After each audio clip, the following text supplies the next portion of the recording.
The time is now 9 o'clock, and I call the October 20th, 21st meeting to order for the Public Works. A physical quorum is present, and I will entertain a motion to permit the members not physically present due to personal injury, disability, employment purposes, or for business of the board or family or emergencies to participate by video or teleconference. So moved. Second. Properly moved and seconded. Any discussion? All in favor? Aye. All right. Aye. There we go. Any opposed? I don't know if I asked that. All right, roll call. Chair Childress, Yes. Vice Chair Zay, Here. Member Desart, Here. Member Galassi, Member Garcia, Here. Member Ozak. Here. All right, thank you. Chair remarks, just a quick comment. I've been talking to members of the committee, and we have, looks like we have a consensus to move forward at some point to create a reflection area for victims of gun violence in DuPage County here on the campus. I've had conversations with Nick, and I think that Moms Demand Action, I've had conversations with them. They're on board with it, and it's a lot of positive energy going in that direction. We don't have anything concrete, but we are moving in that direction and on this campus. And one of the things I do like to say is that with the way times are now, a lot of people are being cremated. So they don't have graves and they don't have headstones and places to go. So we like to, at least bring something to our campus here where people can reflect on their lost loved ones. Okay, with that, I'd like to move on the approval of minutes, 25/25/50. No, I was just asking if there's public comment. There isn't, so please continue. So moved, or second. Did you move? I moved on. Second, okay. Been properly moved and seconded. Any discussion? All in favor? Aye. Any opposed? Motion carries. Next item up is budget transfers. I'd like to move on 25/25/07, facilities management, to transfer funds from the account 10001100533830 in the amount of $6,000 to the lease of building funds or accounts for TGA Park Election Warehouse, November lease payments for facilities management. So moved. Properly moved. I moved. Second. So it's been seconded. Any discussion? All in favor? Aye. Any opposed? Motion carries. Next item up, I'd like to move on 25/25/08 on the grounds. Transfer of funds from the account of the maintenance supply to in the amount of $29,985 to the construction and other motor vehicle accounts for the purchase of a 2025 John Deere Gator for the grounds. Second. Been properly moved and seconded. Any discussion? All in favor? Aye. Any opposed? Next item, motion carries. Next item up, consent items. I'd like to move on 25/25/09. Thompson Second. Electronics Company. This contract is decreasing in the amount of $25,001.31 and in closing due to the contract expiring. It's been properly moved and seconded. Any discussion? All in favor? Aye. Aye. Any opposed? Motion carries. Next item up, 25/25/10, to Fur Graham and Associates. This contract is being extended to November 30, 2026 to complete outstanding and on-call professional engineering services with no change in the contract total. Second. Properly moved and seconded. Any discussion? All in favor? Aye. Any opposed? Motion carries. I have to make sure I look up, and see, make sure Dawn doesn't have any discussion. All right, I'd like to move on 7C 25-25-11 is Clark Dietz. This contract is being extended to November 30, 2026, to complete an outstanding on-call surface engineering services with no change in contract total amount. Second. Been properly moved and seconded. Any discussion? All in favor? Aye. Motion carries.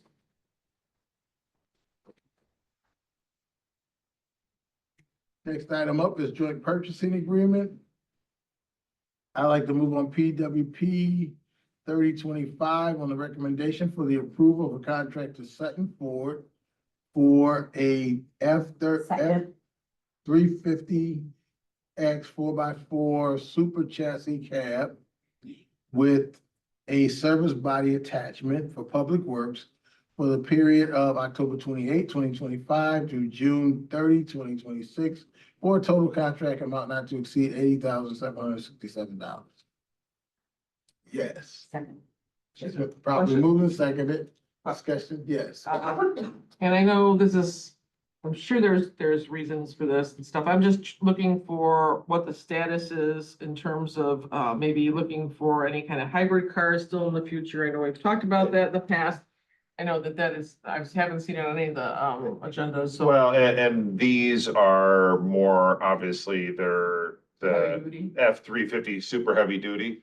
We are always looking toward that hybrid, flex fuel. We're looking at that, but I will tell you, they are quite a bit more expensive. Yeah. And so it's a matter of, looking at what the cost is, but we are still looking at that as part of our fleet. As you know, we're adding chargers across the campus, so it's still very much on our mind.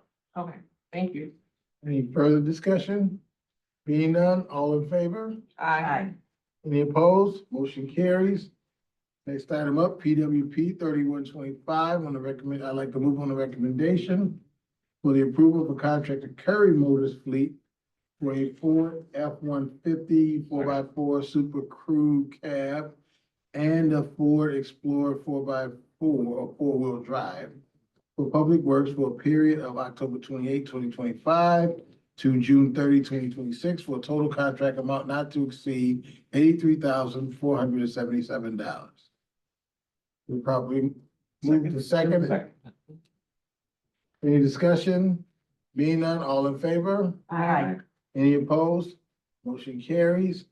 Next item up is, I'd like to move on 25-25-12 on the recommendation for the approval of a contract to Ardens Hogan Walker to furnish and deliver one John Deere Gator crossover utility vehicle for facilities management and grounds for a period of November 30, 2025, for a total contract amount not to exceed $29,984.14. Been properly moved and seconded. Any discussion? All in favor? Aye. Any opposed? Motion carries. Next item up is contract renewal. I'd like to move on 25-25-13 for the recommendation for an approval of a contract to Johnson Controls to provide planned service agreements to maintain the building automation system at the county campus for facilities for a period of November 1, 2025 through November 30, 2026, for a contract amount not to exceed $28,910.40. Second. The properly moved and seconded. Any discussion? Being none, all in favor? Aye. Motion, any opposed? Motion carries. Next item up is sole source. I'd like to move on FMP 5125 on the recommendation for the approval of a contract purchase order to Interstate Power Systems to provide parts and labor for scheduled preventive maintenance and on an as-needed basis for to maintain and repair generators at the standby power facility for facilities management for a period of January 1, 2026 through December 31, 2028, for a total contract amount not to exceed $163,693.34. Been properly moved and seconded. Any discussion? Seeing none, all in favor? Aye. Any opposed? Motion carries. And now we'll go right into our presentation. If you could, pull that up. So as you know, the chair in her draft budget that she presented to Finance Committee for review included substantial money for stormwater, both stormwater department for the quarry fixes as well as here on campus. What we wanted to do, staff, Tim and Jen, are gonna give you kind of an update of what they've found so far. There's been a lot of work done as far as analysis and kind of where they are planning to head or where they'd like to head with it. So kick it off to you, Tim. I'm gonna get started. I'm gonna hand off to Jen. Next slide, please. We're not asking for any action today. This is more of an update of what we've done to date and where we want to go in 2026. So, all right, next slide. Just as a recap, what is a 100-year event or the 1% chance for rain happening every year? It was TP 40, that was 5.8 inches of rain. Then in about 2017, it went to Bulletin 70, which was 7.6 inches of rain. Then it went in 2017, I'm sorry, in 1989, it went to 7.8. And then in 2017, it went to 8.6 inches of rain. And where that is relevant is next slide. The areas in the pink throughout the campus were built for TP 40. So they were built to stay dry at a 5-point-inch rain event. The areas in yellow were built to Bulletin 70. They were constructed to stay dry in a 7.6-inch rain event. And then just a few areas were built to handle the newest amount of rainfall, which is 8.6 inches of rain. So when you look at it from that perspective, as these rain events get bigger and bigger, these buildings run a bigger risk. So we want to try and protect these buildings. Next slide. I'm going to work off of this board a little bit. I personally think it's easier to read. Everything within the dotted lines here, whenever those raindrops fall within those dotted lines, they come across our campus. So that is, it's called the watershed limits. It shows where the water that we receive from the campus. When you get to the creek, we've got about 655 acres of area that all that rain comes across our campus and ultimately ends up in the creek. It crosses the railroad tracks in 4 different locations, and Jen's going to key on one of those locations. So from there, I'm going to hand it off to Jen. Jen's going to go to this board and kind of go through some of our findings we went through with you, and then some of our solutions. Next slide, please. Thanks. Okay, so V3 did an analysis for us based on our knowledge that the rain events are getting larger, because we wanted to make sure we were prepared for some of those larger rain events, given that the campus was constructed or designed to lower rain events. So all of this flow, I'll go over to this board as well. All of the flow that comes from the watershed comes in multiple paths. One of those paths comes to our east side. It flows through the fairgrounds pond, the easternmost pond, to the annex pond, which is just south of the 503 building. And under normal conditions, under normal previously designed rain events, that pond has an outlet pipe that takes stormwater to Winfield Creek, which is all the way over here. But in these more extreme rain events, we see the water in our model flooding the parking lot, traveling across the courtyard between the 421 building and the court system, through the 479 parking garage, and then across, thank you, Jim, and then across County Farm Road to the Care Center Pond, which is located just to the right of the 422 building. Now that Care Center Pond also has a pipe that carries stormwater behind the buildings near Winfield Creek, ultimately ending up in Winfield Creek. And it has its own designated overflow path, which are these arrows here. However, in these larger events, that overflow path is undersized. And now in these future events, the Care Center is predicted to overtop the ring road, flow south, and surround the 418 and 420 building. Next slide, please. So at risk of a flooding in future extreme rain events, on the East Campus are 501 Jail and Sheriff Building, the 421 Administration Building, the 479 Parking Garage, and on West Campus, OHSEM, DuCom, ETSB, our standby power facility, and our steam tunnels. We do already have some floodproofing measures at 421. There's a few flood gates and there's a few floodproof doors, but the gates are not tall enough now, considering these higher rain events. We did ask V3 to further look at our lowest openings for the 100-year and the 500-year 18-hour event, which is the peak event. And given what they provided to us, we decided to try to design to that 500-year event to protect these buildings. Next slide. So our solutions on East Campus are limited to floodproofing options. At 421, like I said before, we'd be raising the height of some of those existing flood barriers. Those are manual barriers, so it requires a staff member to install them before floodwaters get to those barriers.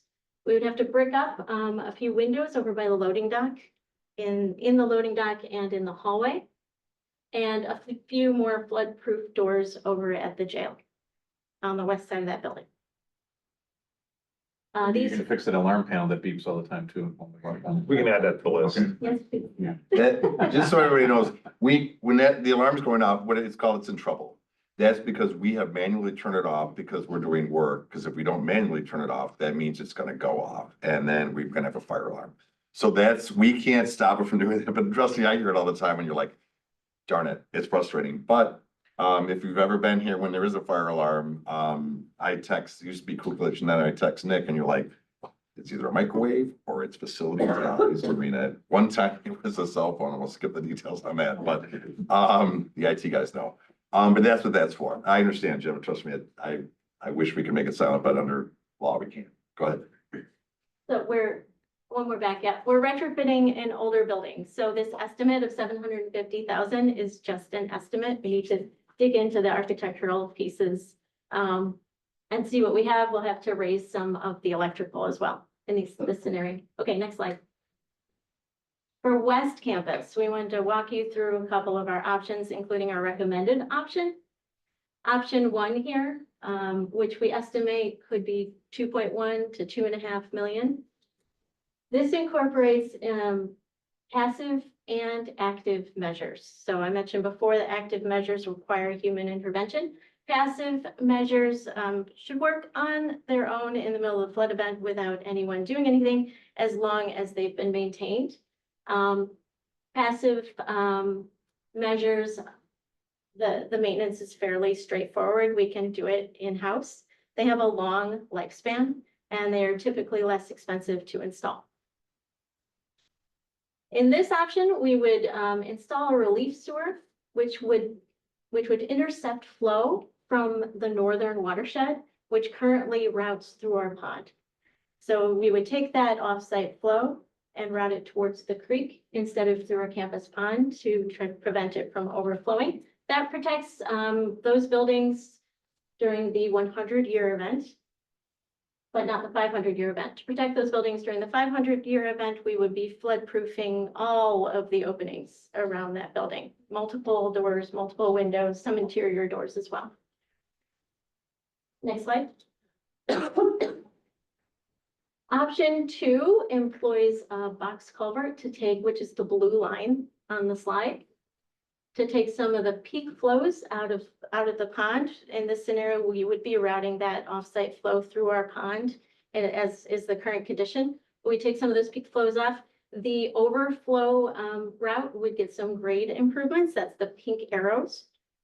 And the green lines you see are us raising the grade, so berming up on the south side of that pond along County Farm Road, installing a trench drain. And those are aimed at making sure the water from the East Campus makes its way into the Care Center pond, but also ensuring that it doesn't overflow south into the DuCom ETSB building.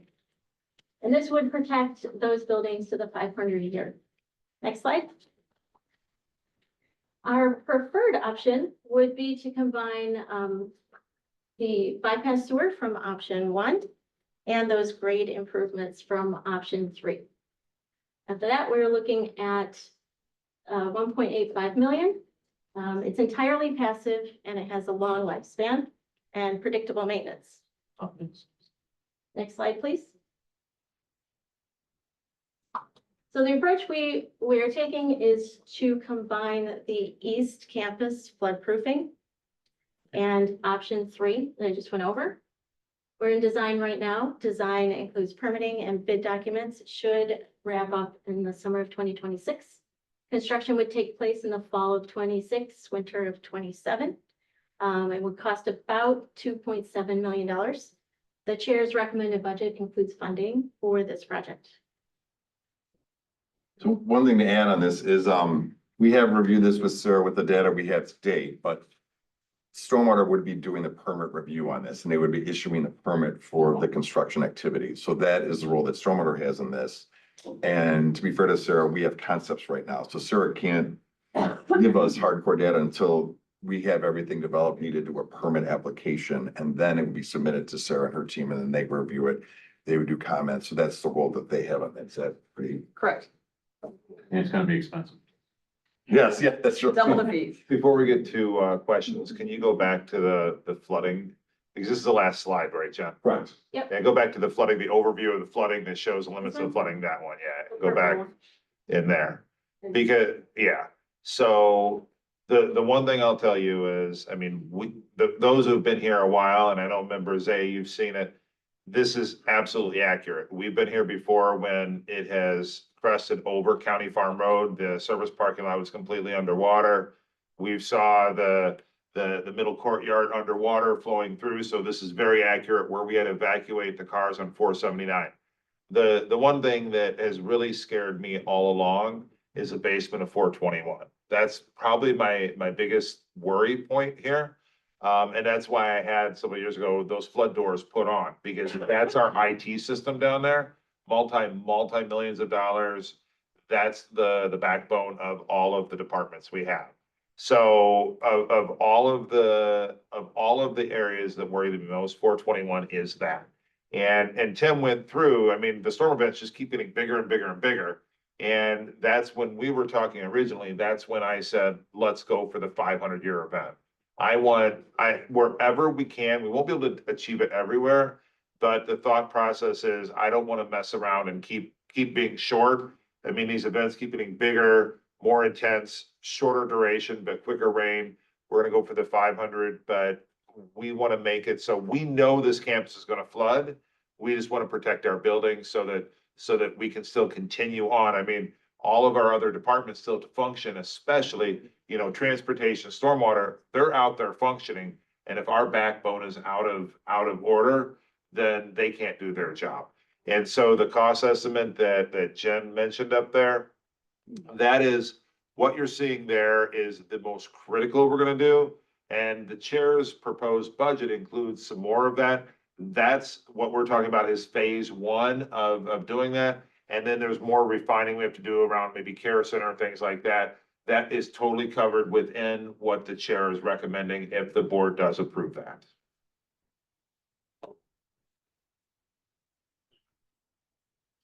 Jim?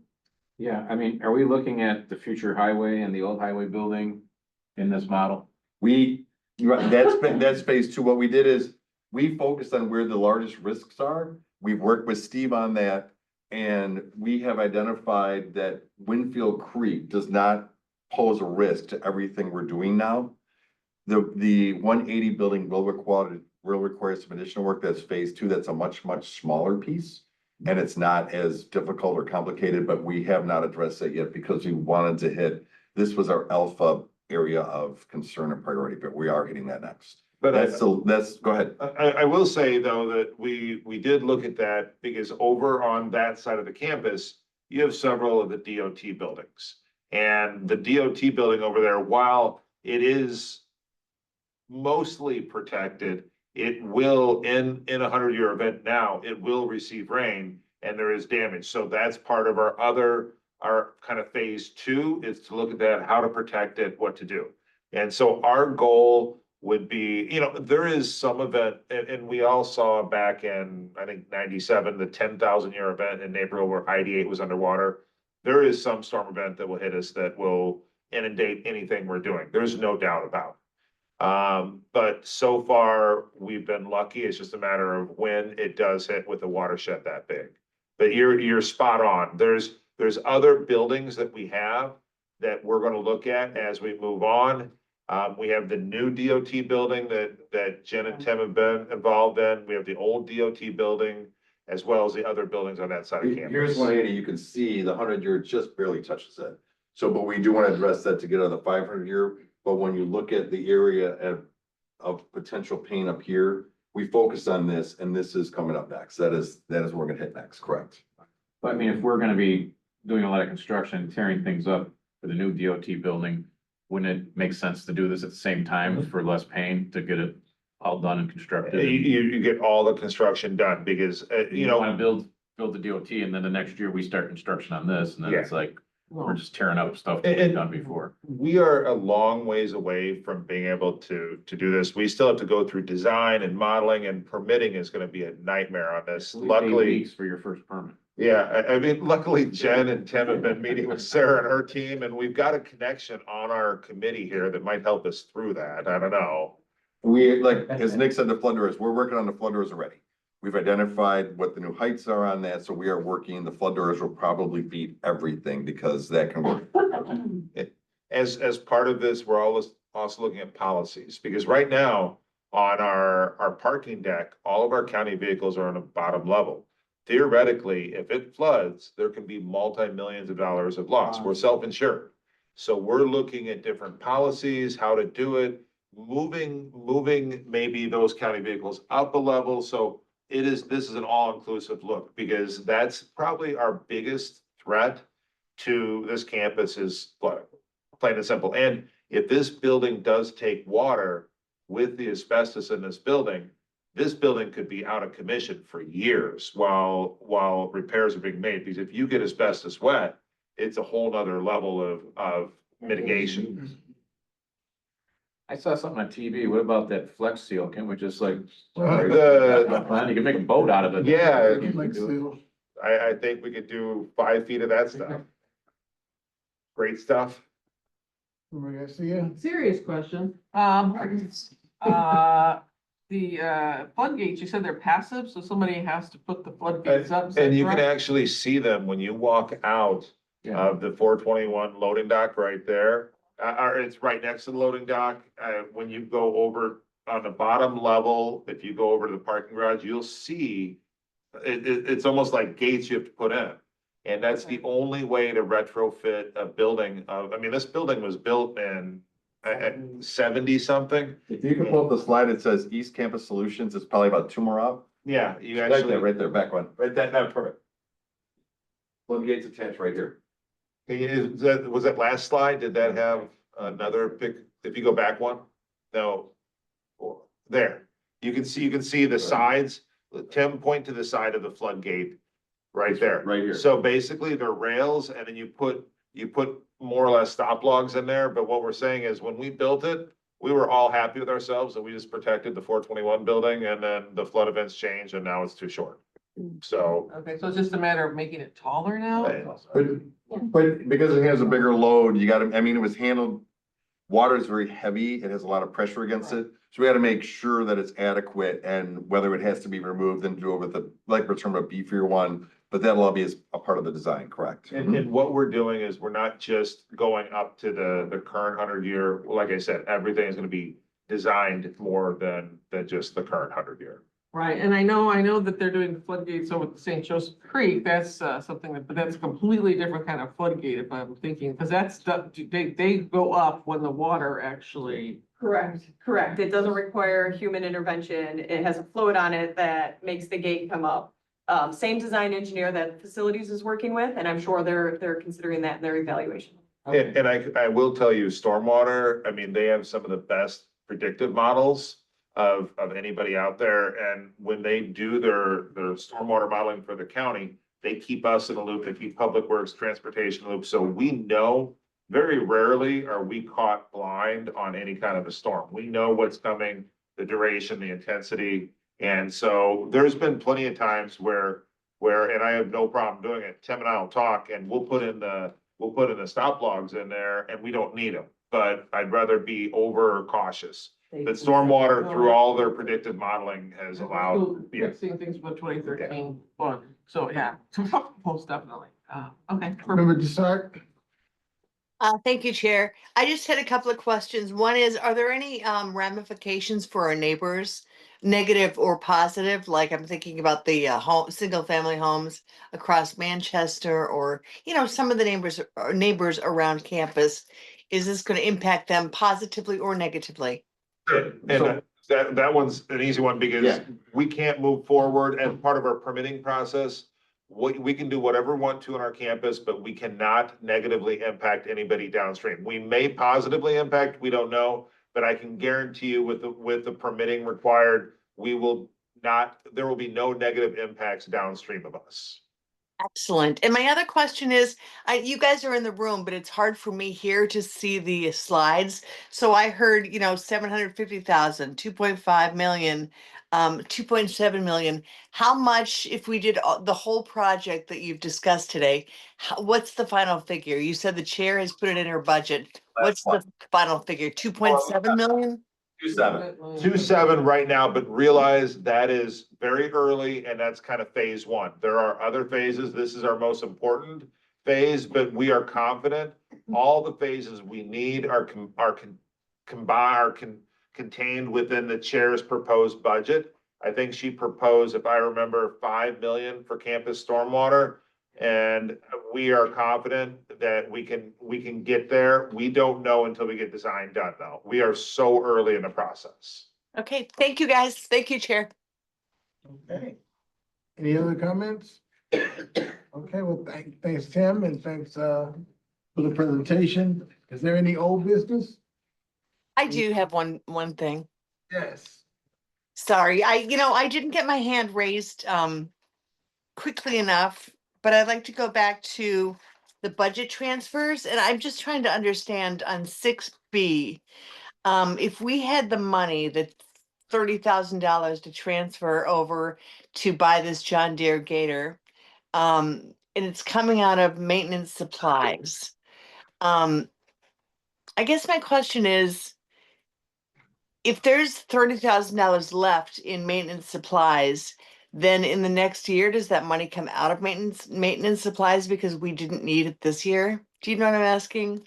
Yeah, so end of the year, you're always in all of the departments, especially the big maintenance departments, DOT, Public Works Facilities Management, where it's heavy maintenance.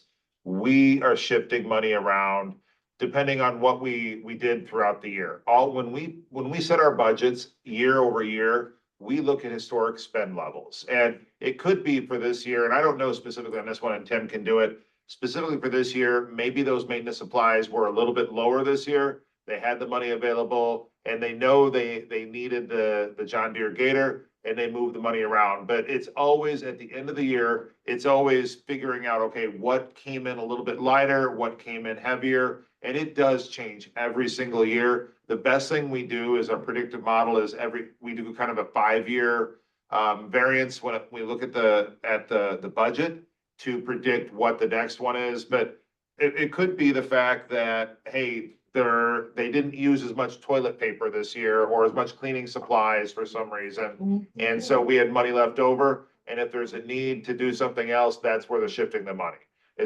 Tim, is there anything else? No, that's it. Yep. Yeah, I mean, I'm glad that if we need this John Deere Gator, I'm glad that we have the money to buy it. I just wondered what happened to the other account it comes from, but that's. And I will tell you, when we do this, we definitely don't, I mean, it's not like in maintenance supplies, we're saying, hey, we're not gonna buy this. Something came in cheaper than we expected and we had the money available and the time was right to do it as part of a collective, purchasing contract to get it done. One of the biggest variables in that line, that's salt also. That's where we acquire our salt for the campus. Gotcha. We do budget to be fair. We have had some thinner years recently from a snow removal perspective. Please don't say that out loud. I know, we just jinxed us. There is. Steve? All right, thank you so much. Thank you, Chair. All right. Member Zay. Yeah, how are we doing on our kiosk for the campus? The kiosk, With the control where people can know where Yeah. they're going or. Jeff, you wanna give an update on that one? Sure, we actually have the kiosk in our basement right now. I'm working with an engineer to get the permit docs together to submit to building and zoning, to get the electrical and the pad poured for that. We're also getting a small like roof shelter designed for it, so just kind of putting those foundations together is kind of the complicated bit. So hopefully in the next 5 or 6 weeks, we're hoping to have it in here. Okay, great, thanks. It's in the basement if you wanna see it.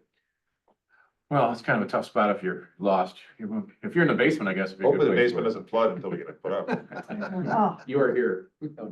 Right. You're not supposed to be here. That's right. Any other old I like business? that, yeah. Any new business? Be here. That's right. Without objection, we are adjourned. Thank you, everybody. That could be in every